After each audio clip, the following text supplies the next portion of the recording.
Good evening guys, welcome to my YouTube channel. ಇದುವರೆಗೂ subscribe ಮಾಡಿರೋ ಎಲ್ಲ ಚಂದಾದಾರರಿಗೂ ಥ್ಯಾಂಕ್ ಯು. ಮತ್ತೆ ಬರೀ ವಿಡಿಯೋ ನೋಡಿ ಸಬ್ಸ್ಕ್ರೈಬ್ ಮಾಡದೆ ಹೋಗ್ತಾ ಇರೋರಿಗೆ ದಯವಿಟ್ಟು ಸಬ್ಸ್ಕ್ರೈಬ್ ಮಾಡ್ಕೊಳ್ಳಿ ಅಂತ ಕೇಳ್ಕೊಡ್ತೀನಿ. ಇವತ್ತಿಂದ ನಾನು ಜನವರಿ 2024 ತಿಂಗಳ ಭವಿಷ್ಯವನ್ನು 12 ರಾಶಿಗಳಲ್ಲಿ ಒಂದೊಂದಾಗಿ ತಿಳಿಸ್ಕೊಡ್ತೀನಿ. ಮೊನ್ನೆಯಷ್ಟೇ 2024 ವರ್ಷ ಭವಿಷ್ಯ ಹೇಳಿದ್ದಾರೆ. ತಿಂಗಳ ಭವಿಷ್ಯದ ಅವಶ್ಯಕತೆ ಏನು ಅಂತ ನೀವು ಕೇಳಬಹುದು. ವರ್ಷ ಭವಿಷ್ಯದಲ್ಲಿ ಮೆಜಾರಿಟಿ ನಾವು ಗುರು, ಶನಿ, ರಾಹು, ಕೇತು ಇಂಥ ಗ್ರಹಗಳ ಇಂಪ್ಯಾಕ್ಟ್ನ ಜಾಸ್ತಿ ಕನ್ಸಿಡರ್ ಮಾಡ್ತೀವಿ. ಯಾಕೆ ಅಂತಂದ್ರೆ ಗುರು ಒಂದು ರಾಶಿಯಲ್ಲಿ 1 ವರ್ಷದ ಕಾಲ ಸ್ಥಿತನಾಗಿರ್ತಾನೆ. ಅದೇ ರೀತಿ ರಾಹು ಕೇತು 18 ತಿಂಗಳು ಅಂದ್ರೆ 1.5 ವರ್ಷ ಸ್ಥಿತನಾಗಿರ್ತಾರೆ. ಮತ್ತು ಲಾಸ್ಟ್ ಶನಿದೇವ 2.5 ವರ್ಷ ತಗೊಳ್ತಾರೆ ಒಂದು ರಾಶಿಯಿಂದ ಇನ್ನೊಂದು ರಾಶಿಗೆ ಹೋಗೋದಕ್ಕೆ. ಅದಕ್ಕೆ ಮೆಜಾರಿಟಿ ಇಯರ್ಲಿ ಪ್ರೆಡಿಕ್ಷನ್ಸ್ನ ಇವು 3 ಗ್ರಹಗಳ ಮೇಲೆ ಮಾಡಿರ್ತೀವಿ. ಹಾಗಂತ ಉಳಿದ ಗ್ರಹಗಳು ಮುಖ್ಯ ಅಲ್ಲ ಅಂತಲ್ಲ. ಈ ಜಾಸ್ತಿ ಸಮಯ ತಗೊಳ್ಳೋ ಗ್ರಹಗಳು ತುಂಬಾ ಇಂಪ್ಯಾಕ್ಟ್ ಇಟ್ಟಿರ್ತವೆ. ಆದರೆ ಕಮ್ಮಿ ಸಮಯ ತಗೊಳ್ಳೋ ಗ್ರಹಗಳು ಮುಖ್ಯವಾಗ್ತವೆ. ಯಾಕೆ ಅಂತಂದ್ರೆ ಅವು ದೈನಂದಿನ ಚಟುವಟಿಕೆಗಳ ಮೇಲೆ ತಮ್ಮ ಪರಿಣಾಮ ಬೀರುತ್ತೆ. ಫಾರ್ ಎಕ್ಸಾಂಪಲ್, ಚಂದ್ರನ ನಮ್ಮ ಮೈಂಡ್ ಸೆಟ್ ಅಂತ ನಾವು ಕರಿತೀವಿ. ಚಂದ್ರ 2.5 ಇಂದ 3 ದಿನಕ್ಕೆ ಒಂದು ರಾಶಿಯನ್ನ ಬದಲಾಯಿಸ್ತಾನೆ. ಅದಕ್ಕಾಗೇನೆ ನಮಗೆ ಮೂಡ್ ಸ್ವಿಂಗ್ಸ್ ಇರೋದು. 3 ದಿನ ನಾವು ಚೆನ್ನಾಗಿ ಸಂತೋಷವಾಗಿರ್ತೀವಿ, ಇನ್ನು 3 ದಿನ ದುಃಖವಾಗಿರ್ತೀವಿ, ಇಲ್ಲ ಡಿಪ್ರೆಸ್ಡ್ ಆಗಿರ್ತೀವಿ, ನಮಗೆ ಕೆಲಸ ಕಾರ್ಯ ಮಾಡೋದಕ್ಕೆ ಇಂಟ್ರೆಸ್ಟ್ ಇರಲ್ಲ. ಇದೆಲ್ಲವೂ ಕೂಡ ಚಂದ್ರ, ಶುಕ್ರ, ಬುಧ, ಕುಜ ಇಂಥ ಕಮ್ಮಿ ಸಮಯ ತಗೊಳ್ಳುವಂತ ಗ್ರಹಗಳ ಮೇಲೆ ಡಿಪೆಂಡ್ ಆಗಿರುತ್ತೆ. ಸೊ ನಾವು ಇಯರ್ಲಿ ಪ್ರಿಡಿಕ್ಷನ್ಸ್ ಮಾಡಿದಾಗ 3 ದೊಡ್ಡ ಗ್ರಹಗಳು ಮತ್ತೆ ಜಾಸ್ತಿ ಸಮಯ ತಗೊಳ್ಳೋ ಗ್ರಹಗಳ ಮೇಲೆ ನಿಮ್ಮ ವರ್ಷದ ಒಂದು ಬ್ಲೂ ಪ್ರಿಂಟ್ ನ ಹೇಳಿರ್ತೀವಿ. ಆ ಬ್ಲೂ ಪ್ರಿಂಟ್ ಅಲ್ಲಿ ನಿಮಗೆ ಸಪೋಸಿಂಗ್ ಚೆನ್ನಾಗಿದೆ ಈ ವರ್ಷ ಅಂತ ಹೇಳಿರ್ತೀನಿ ಅಂತ ತಿಳ್ಕೊಳ್ಳಿ. ಆಗ ಎಲ್ಲಾ ಟೈಮಲ್ಲಿ ಎಲ್ಲ ಕೆಲಸ ಕಾರ್ಯಗಳು ಮಾಡಿದ್ರೆ ನಿಮ್ಗೆ ಕೈಗೂಡಲ್ಲ. ಯಾವಾಗ ಚಂದ್ರ ಚೆನ್ನಾಗಿರ್ತಾನೆ, ಶುಕ್ರ ಚೆನ್ನಾಗಿರ್ತಾನೆ, ನಿಮ್ಮ ಮೂಡ್ ಚೆನ್ನಾಗಿರುತ್ತೆ, ಮತ್ತೆ ಮಾರ್ಸ್ ಇಂದ ಅಂದ್ರೆ ಕುಜನಿಂದ ನಿಮಗೆ ಎನರ್ಜಿ, ಕಾನ್ಫಿಡೆನ್ಸ್ ಎಲ್ಲ ಇರುತ್ತೆ. ಅಂತ ಸಮಯದಲ್ಲಿ ಮಾಡಿದ್ರೆ ನೀವು ಆ ಕೆಲಸಗಳನ್ನ ಫೋಕಸ್ ಇಟ್ಕೊಂಡು ಮಾಡಿರ್ತೀರಿ ಮತ್ತು ನಿಮ್ಮ ಕಂಪ್ಲೀಟ್ ಎಫರ್ಟ್ಸ್ ಅದರಲ್ಲಿ ಹಾಕ್ತೀರಿ.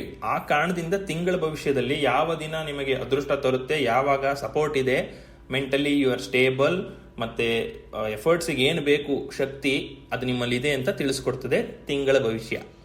ಬನ್ನಿ ರಾಶಿಗಳ ತಿಂಗಳ ಭವಿಷ್ಯ ತಿಳ್ಕೊಳ್ಳೋಣ.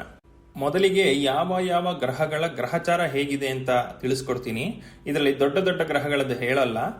ಯಾಕೆ ಅಂತಂದ್ರೆ ಅದನ್ನ ವರ್ಷ ಭವಿಷ್ಯದಲ್ಲಿ ತಿಳ್ಕೊಂಡಿರ್ತೀರಾ. ಚಿಕ್ಕ ಚಿಕ್ಕ ಗ್ರಹಗಳ ಗ್ರಹಚಾರ ಮಾತ್ರ ಹೇಳ್ತೀನಿ. ಮೊದಲಿಗೆ ಸೂರ್ಯ 15 ಜನವರಿವರೆಗೂ ಧನಸ್ಸು ರಾಶಿ ಸ್ಥಿತನಾಗಿರ್ತಾನೆ. ಅದಾದ ಮೇಲೆ ಮಕರ ರಾಶಿಗೆ ಹೋಗ್ತಾನೆ. ಚಂದ್ರ ತಿಂಗಳ ಆರಂಭದಲ್ಲಿ ಮೇಷ ರಾಶಿಲಿರ್ತಾನೆ ಮತ್ತು 2.5-3 ದಿನಕ್ಕೆ ಒಂದೊಂದು ಮನೆ ಬದಲಾಯಿಸ್ತಾ ಹೋಗ್ತಾನೆ. ಇನ್ನು ಕುಜ ತಿಂಗಳ ಪೂರ ಧನಸ್ಸು ರಾಶಿಯಲ್ಲೇ ಇರ್ತಾರೆ.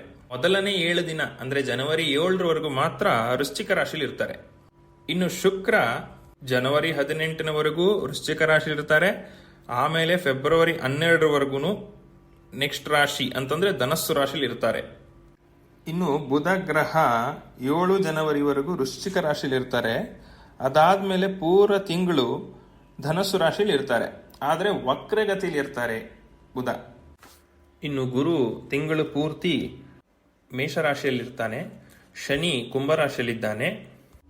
ರಾಹು ಮೀನ ರಾಶಿಯಲ್ಲಿ, ಕೇತು ಕನ್ಯಾ ರಾಶಿಯಲ್ಲಿದ್ದಾರೆ. ಈಗ ಕನ್ಯಾ ರಾಶಿಯ ತಿಂಗಳ ಭವಿಷ್ಯ ತಿಳ್ಕೊಳ್ಳೋಣ.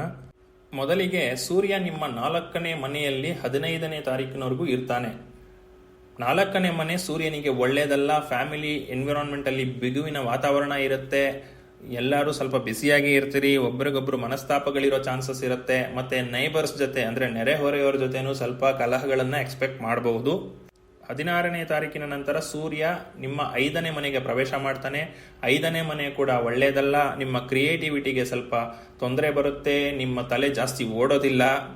ನಿಮ್ಮ ರುಟೀನ್ ವರ್ಕ್ ಅಲ್ಲಿ ಸ್ವಲ್ಪ ಸಮಸ್ಯೆ ಆಗುತ್ತೆ. ಮಕ್ಕಳು ಯಾರಾದ್ರೂ ಪ್ರೈಮರಿ ಎಜುಕೇಶನ್ ಮಾಡ್ತಾ ಇದ್ರೆ ಅವರಿಗೆ ಕಾನ್ಸಂಟ್ರೇಷನ್ ಇರಲ್ಲ. ಎಕ್ಸಾಮ್ಸ್ ಇದ್ರೆ ಸ್ವಲ್ಪ ಕಷ್ಟ ಆಗುತ್ತೆ, ಕಮ್ಮಿ ಮಾರ್ಕ್ಸ್ ಬರುತ್ತೆ. ಇದರಿಂದ ತಂದೆ ತಾಯಿಗೂ ಟೆನ್ಷನ್ ಆಗುತ್ತೆ. ಅಷ್ಟೇ ಅಲ್ಲದೆ ಶೇರ್ ಮಾರ್ಕೆಟ್ ಅಲ್ಲಿ ಏನಾದ್ರೂ ನೀವು ವ್ಯವಹರಿಸ್ತಾ ಇದ್ರೆ ಅದರಲ್ಲಿ ಸ್ವಲ್ಪ ತೊಂದರೆ ಆಗುತ್ತೆ. ನಿಮ್ಮ ಸ್ಪೆಕ್ಯುಲೇಷನ್ ರಾಂಗ್ ಆಗುತ್ತೆ, ಸ್ವಲ್ಪ ಲಾಸಸ್ ಆಗೋ ಚಾನ್ಸಸ್ ಇದೆ.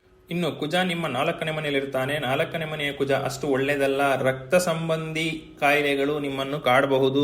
ಮತ್ತೆ ಡೈಜೆಸ್ಟಿವ್ ಸಿಸ್ಟಮ್ ರಿಲೇಟೆಡ್ ಇಶ್ಯೂಸ್ ಕಾಡಬಹುದು. ನಿಮಗೆ ಓವರ್ ಆಲ್ ಹೆಲ್ತ್ ಸ್ವಲ್ಪ ಇಂಪ್ಯಾಕ್ಟ್ ಆಗುತ್ತೆ. ಅದ್ರ ಬಗ್ಗೆ ಸ್ವಲ್ಪ ಗಮನ ಕೊಡಿ. ಮತ್ತೆ ಫ್ಯಾಮಿಲಿ ಪ್ರಾಪರ್ಟೀಸ್ ಯಾವ್ದಾದ್ರು ಇದ್ರೆ ಅದು ಲಿಟಿಗೇಷನ್ ಆಗೋ ಚಾನ್ಸಸ್ ಇರುತ್ತೆ. ಅದ್ರ ಬಗ್ಗೆ ಸ್ವಲ್ಪ ಗಮನ ಕೊಡಿ. ಇನ್ನು ನೆಕ್ಸ್ಟ್ ಬುಧ ನಿಮ್ಮ 3ನೇ ಮನೆಯಲ್ಲಿ ವಕ್ರಗತಿಯಲ್ಲಿರ್ತಾನೆ 7ನೇ ತಾರೀಕಿನವರೆಗೂ. 3ನೇ ಮನೆ ಹೌಸ್ ಆಫ್ ಕಮ್ಯುನಿಕೇಶನ್ ಅಂತ ಕರಿತೀವಿ. ಸೊ ಆಫೀಸಲ್ಲಿ ನೀವು ಯಾರ ಜೊತೆನಾದ್ರೂ ಕಮ್ಯುನಿಕೇಟ್ ಮಾಡಬೇಕಾದ್ರೆ ನೀವು ಮಾತಾಡೋದೇ ಒಂದು ರೀತಿ ಆದ್ರೆ ಅವ್ರು ಅರ್ಥ ಮಾಡ್ಕೊಳ್ಳೋದೇ ಒಂದು ರೀತಿ ಆಗುತ್ತೆ. ಇದರಿಂದ ಪ್ರಾಬ್ಲಮ್ ಆಗುತ್ತೆ. ಜೊತೆಲಿ ಎಕ್ಸ್ಪೆಂಡಿಚರ್ ಜಾಸ್ತಿ ಇರುತ್ತೆ, ಸ್ವಲ್ಪ ಟೆನ್ಷನ್ ಇರುತ್ತೆ. 8ನೇ ತಾರೀಕು ಬುಧ ವಕ್ರಗತಿ ತ್ಯಾಗ ಮಾಡಿ ನಿಮ್ಮ 4ನೇ ಮನೆಗೆ ಹೋಗ್ತಾನೆ. ಬುಧ ಇಲ್ಲಿ ತುಂಬಾ ಒಳ್ಳೆ ರಿಸಲ್ಟ್ಸ್ ಕೊಡ್ತಾನೆ, ಒಳ್ಳೆ ಇನ್ಕಮ್ ಇರುತ್ತೆ. ನಿಮ್ಗೇನಾದ್ರೂ ಪ್ರಮೋಷನ್ ಅಥವಾ ಹೈಕ್ ಪೆಂಡಿಂಗ್ ಇದ್ರೆ ಈ ಟೈಮಲ್ಲಿ ಆಗುತ್ತೆ. ಆಫೀಸಲ್ಲಿ ಸ್ವಲ್ಪ ಫೇಮಸ್ ಆಗ್ತೀರಿ. ನೀವೇನಾದ್ರೂ ಕಾಂಪಿಟೇಟಿವ್ ಎಕ್ಸಾಮ್ಸ್ ತಗೊಳ್ತಾ ಇದ್ರೆ ಸಕ್ಸಸ್ ಸಿಗುತ್ತೆ. ಮತ್ತೆ ಸಬ್ಜೆಕ್ಟ್ ಮ್ಯಾಟರ್ ಎಕ್ಸ್ಪರ್ಟ್ಸ್ ಇದ್ರೆ ನೀವು ಹೊಸ ಸಬ್ಜೆಕ್ಟ್ಸ್ನ ಲರ್ನ್ ಮಾಡಿ ಅದರಲ್ಲೂ ನೀವು ನಿಮ್ಮ ಬಿಸ್ನೆಸ್ನ ಇಂಪ್ರೂವೈಸ್ ಮಾಡ್ಕೊಳ್ಳಬಹುದು. ಮತ್ತೆ ಫ್ಯಾಮಿಲಿ ಮೆಂಬರ್ಸ್ ಜೊತೆ ಒಂದು ಕಾರ್ಡಿಯಲ್ ರಿಲೇಶನ್ಶಿಪ್ ಎಂಜಾಯ್ ಮಾಡ್ತೀರಿ. ಸೂರ್ಯನಿಂದ ಸ್ವಲ್ಪ ತೊಂದರೆ ಇತ್ತು ಫ್ಯಾಮಿಲಿ ಮೆಂಬರ್ಸ್ ಜೊತೆ ರಿಲೇಷನ್ಸು, ಬಟ್ ಬುಧ ಅದನ್ನ ಸ್ವಲ್ಪ ಮಿನಿಮೈಸ್ ಮಾಡ್ತಾನೆ. ಕೆಲವರಿಗೆ ಮೊದಲಿಂದ ಆಸೆ ಇಟ್ಕೊಂಡಿದ್ರೆ ಲಕ್ಸುರಿಯಸ್ ವೆಹಿಕಲ್ಸ್ ತಗೋಬೇಕು ಅಂತ, ಈ ಟೈಮಲ್ಲಿ ಅದು ನಿಮಗೆ ಈಡೇರುತ್ತೆ, ತಗೊಳ್ಬಹುದು. ಇನ್ನು ಶುಕ್ರ 18ನೇ ತಾರೀಕಿನವರೆಗೂ ನಿಮ್ಮ 3ನೇ ಮನೆಯಲ್ಲಿರ್ತಾನೆ. 3ನೇ ಮನೆಯಲ್ಲಿ ಶುಕ್ರ ಒಳ್ಳೆ ರಿಸಲ್ಟ್ಸ್ ಕೊಡ್ತಾನೆ.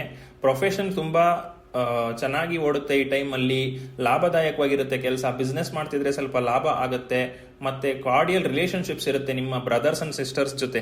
ಒಳ್ಳೆ ಸಂಬಂಧ ಅಭಿವೃದ್ಧಿ ಆಗುತ್ತೆ. ಮತ್ತೆ ಯಾವ್ದಾದ್ರು ಶಾರ್ಟ್ ಡ್ರೈವ್ಸ್ ಹೋಗ್ಬೇಕು ಅನ್ನೋ ತರ ಇದ್ರೆ, ಶಾರ್ಟ್ ಟ್ರಿಪ್ ಆದ್ರೆ ಹೋಗಬಹುದು. ಈ ಟೈಮಲ್ಲಿ ಅದನ್ನ ಎಂಜಾಯ್ ಮಾಡಬಹುದು ನೀವು. ಆದ್ರೆ ಕುಜ ಸರಿ ಇಲ್ಲ, ಸೊ ಗಾಡಿ ಓಡಿಸುವಾಗ ಸ್ವಲ್ಪ ಎಚ್ಚರಿಕೆಯಿಂದ. ಇನ್ನು 19ನೇ ತಾರೀಕಿಂದ ಶುಕ್ರ ನಿಮ್ಮ 4ನೇ ಮನೆಯಲ್ಲಿರ್ತಾನೆ. ಇದು ಒಳ್ಳೆಯದೇ. ಈ ಸಮಯದಲ್ಲಿ ನೀವು ರೈತರಾಗಿದ್ದರೆ ನಿಮಗೆ ಬೆಳೆಗೆ ತುಂಬಾ ಲಾಭ ಸಿಗುತ್ತೆ. ನಿಮ್ಮ ಮಕ್ಕಳು ಸ್ಟಡೀಸ್ ನಲ್ಲಿ ತುಂಬಾ ಚೆನ್ನಾಗಿ ಪ್ರಗತಿಯನ್ನ ಹೊಂದುತ್ತಾರೆ. ಮತ್ತೆ ಈ ಟೈಮಲ್ಲಿ ನಿಮಗೆ ಸುಖ ಭೋಜನ ಮತ್ತೆ ಒಳ್ಳೆ ಬಟ್ಟೆ ಎಲ್ಲ ದೊರಕುತ್ತೆ. ಇನ್ನು ಶನಿ ನಿಮ್ಮ 6ನೇ ಮನೆಯಲ್ಲಿರ್ತಾನೆ. ಗುರು ನಿಮ್ಮ 8ನೇ ಮನೆ, ಅಂದ್ರೆ ನಿಮಗೆ ಗುರುಬಲ ಇಲ್ಲ. ಆದರೆ ಏಪ್ರಿಲ್ 2024ರಿಂದ ಗುರುಬಲ ಸಿಗುತ್ತದೆ 9ನೇ ಮನೆಗೆ ಹೋದಾಗ. ರಾಹು ನಿಮ್ಮ 7ನೇ ಮನೆಯಲ್ಲಿದ್ದ